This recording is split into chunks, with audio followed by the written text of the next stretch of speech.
We lost the war. I saw my brothers and sisters, my friends and compatriots, the people that I had loved and had known all my existence, die, or worse, I had to watch them kill.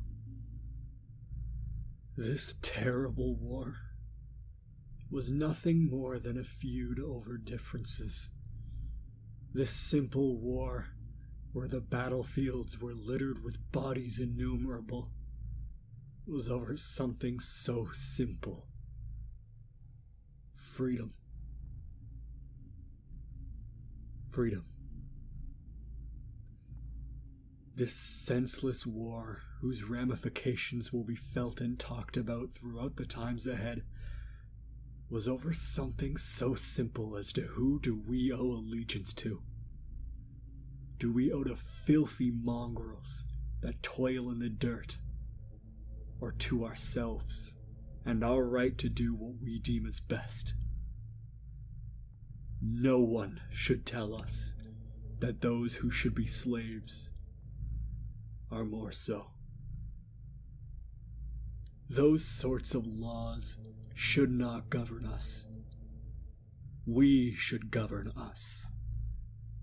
And so, over this simple idea, the war began. We stood up. With the voice of one, we roared as legion, as to shake the very foundations of the heavens. We picked up our weapons and fought for what we believed in. We perforated the bodies of our brethren who were now our enemies with heavy and tear-laden hearts. And we could see in each other's eyes, brother against brother, blood against blood, the tears of sorrow and disappointment at what we had to do.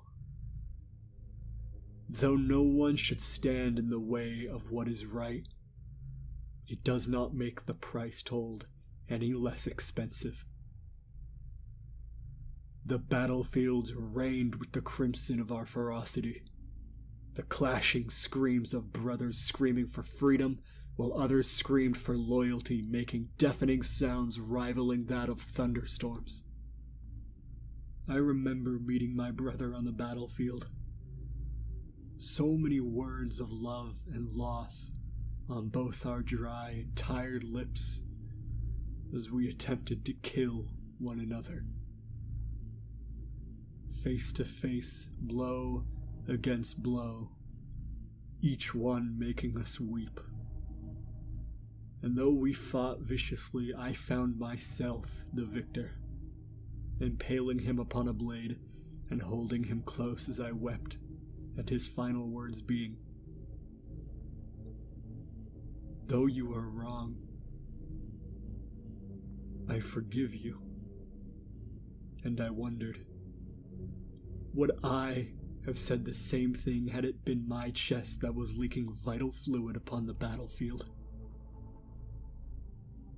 Though there were many in this civil war that fought for our side, we did not have the numbers. For every one of us, there were two of them. For every rebel, there were two loyalists.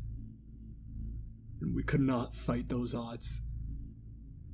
I lost hope as I watched us fall on the battlefield as our brothers ran us through.